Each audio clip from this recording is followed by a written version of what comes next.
Generally आपके सामने दो मरहले होते हैं, तैयारी का, प्रिपरेशन का, और दूसरा होता है अप्लाई करने का। अगर आप CV नहीं बना सकते तो आप इस काबिल नहीं है कि कोई कंट्री जो है वो आपको स्कॉलरशिप के लिए स्पॉन्सर करे। अस्सलाम वालेकुम। पिछले हफ्ते मैंने स्टूडेंट्स से एक वादा किया था कि मैं फॉरेन स्कॉलरशिप के सिलसिले में एक वीडियो अपलोड करूंगा। उससे पहले दो पॉइंट्स ध्यान में रख लें। एक ये कि ये कोई स्कॉलरशिप ट्यूटोरियल नहीं है कि जिसमें बहुत सारी डिटेल्स हो। मैं सिर्फ उन चीज़ों की तरफ इशारा करूंगा कि जो एलिजिबल कैंडिडेट्स है वो अपनी एलिजिबिलिटी के बावजूद बाहर क्यों नहीं जा सकते, वो चाहते हुए क्यों नहीं जा सकते। दूसरा पॉइंट ये है कि ये मेरिट बेस्ड स्कॉलरशिप के बारे में नहीं है। मेरिट बेस्ड और नीड बेस्ड स्कॉलरशिप आप गूगल कर सकते हैं, इन दोनों में फ़र्क है और दोनों एक दूसरे के पैरेलल जा रहे हैं। मेरिट बेस्ड स्कॉलरशिप लेने वाले स्टूडेंट्स जो होते हैं वो स्किलफुल होते हैं, वो अपना रास्ता निकाल सकते हैं। अलबत्ता जो नीड बेस्ड स्कॉलरशिप के मुस्तहिक तलबा है वो चूंकि मामूली रुकावटों की वजह से रह जाते हैं, मैं सिर्फ उनको कवर करके उनको क्लियर करना चाहता हूँ।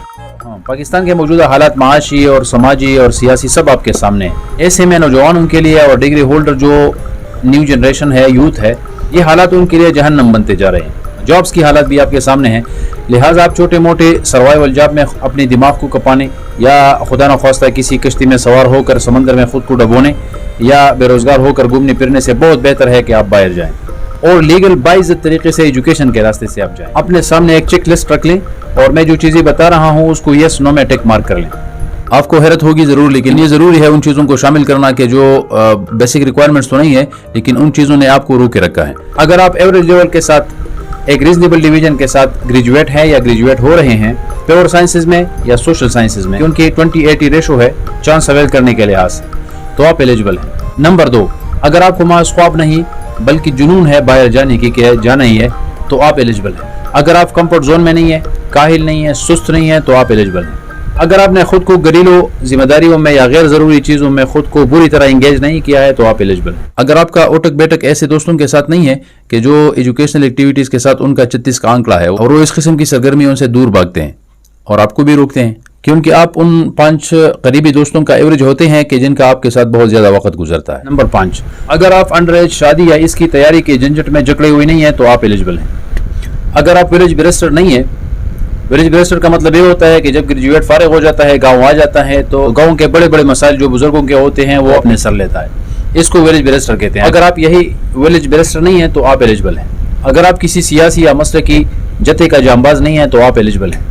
अगर आप लगातार 3 महीने ये 2 काम कर सकते हैं तो आप एलिजिबल हैं। नंबर 1, आप किसी कंसल्टेंसी को या किसी माहिर को, किसी सीनियर को मुसलसल विजिट कर सकते हैं। नंबर 2, यूट्यूब पर जो मुख्तलिफ ट्यूटोरियल्स पड़े हुए हैं उसको आप मुसलसल वॉच कर सकते हैं। इसके साथ साथ जो सोशल मीडिया के मुख्तलिफ फोरम्स के अंदर स्कॉलरशिप के लिए जो ग्रुप्स बने हुए हैं उसको आप ज्वाइन कर सकते हैं।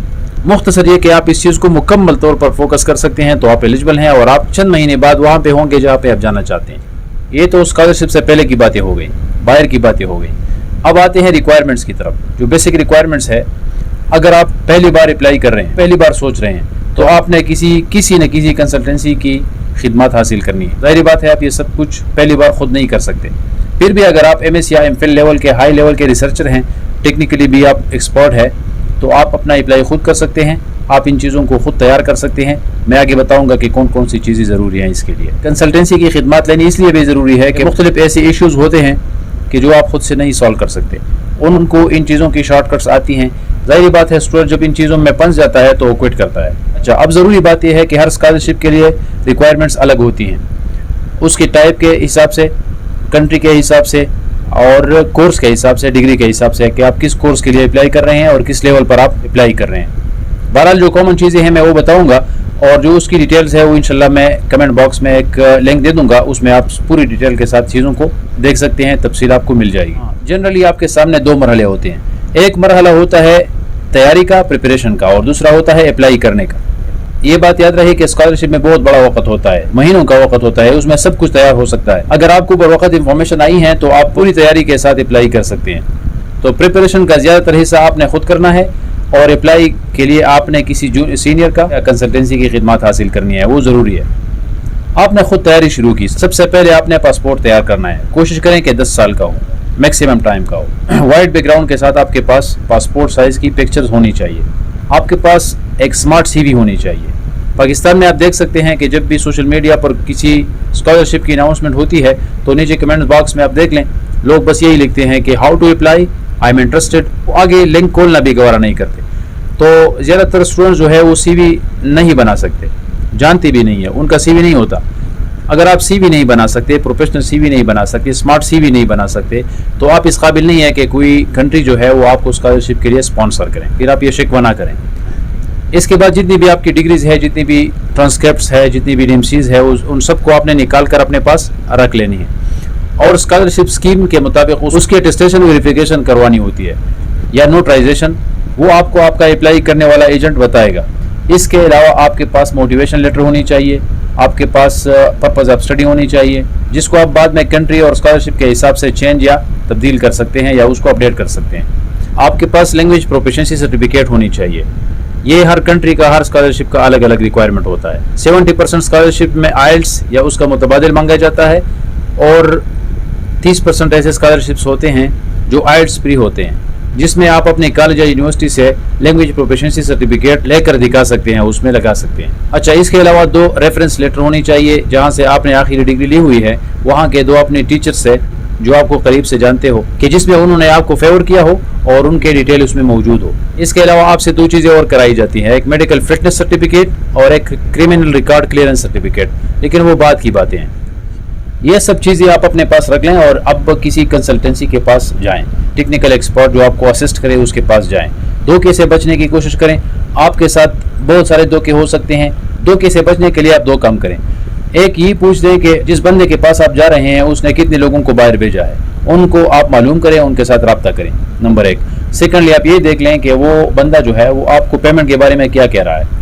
अगर वो कहता है कि चार्जेस इतने हैं, ज़्यादा है और वो मुझे पहले से दे दें, तो ये ठीक नहीं है। अगर वो आपसे ये कहता है कि सर्विस चार्जेस तो मैं लूँगा ही, लेकिन उसका कम हिस्सा आप मुझे अभी दे देंगे और उसका ज़्यादातर हिस्सा कम हो जाएगा तो मैं पेमेंट ले लूँगा।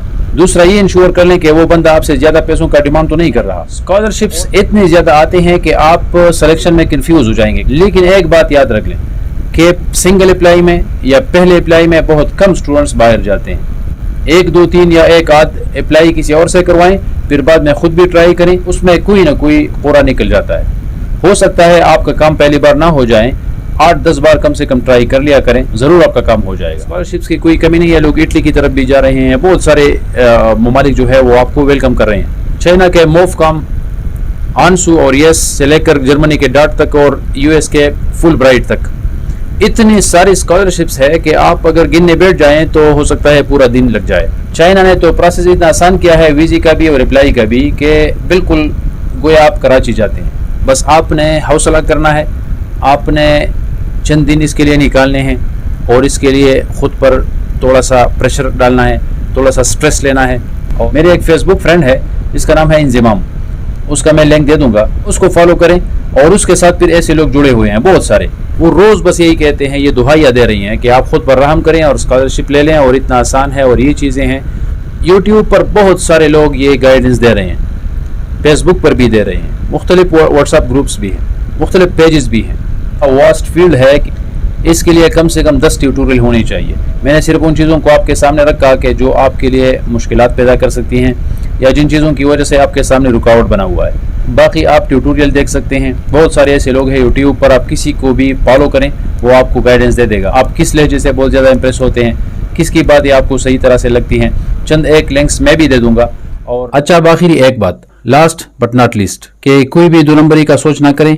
किसी और के मुल्क में जाकर अगर आप कोई गलत काम करते हैं, कोई 2 नंबर रास्ता इख्तियार करते हैं, इल्लीगल एक्टिविटीज़ में आप इंडल्ज होते हैं, तो इससे आपका तो नुकसान होता ही है, आप पूरे मुल्क का और पूरी नस्ल का नुकसान कर रहे हैं। आपके बाद जाने वालों के लिए फिर मुश्किलात पैदा होती हैं। तो एक बात ये जहन में रख लें कि मेहनत का खुद को आदी बनाएं। अभी से किसी लैंग्वेज सेंटर में दाखिला लेकर अपनी जुबान को रवानी दें। कभी कभी प्रोसेस के दौरान आपसे कुछ न कुछ इंटरव्यू भी ली जा सकती है। हमेशा पॉजिटिव रहें, अपने मुस्तकबिल पर नजर रखें, कोई शॉर्टकट इस्तेमाल ना करें और काले धंधों में शामिल होने से बचते रहें। बहुत शुक्रिया।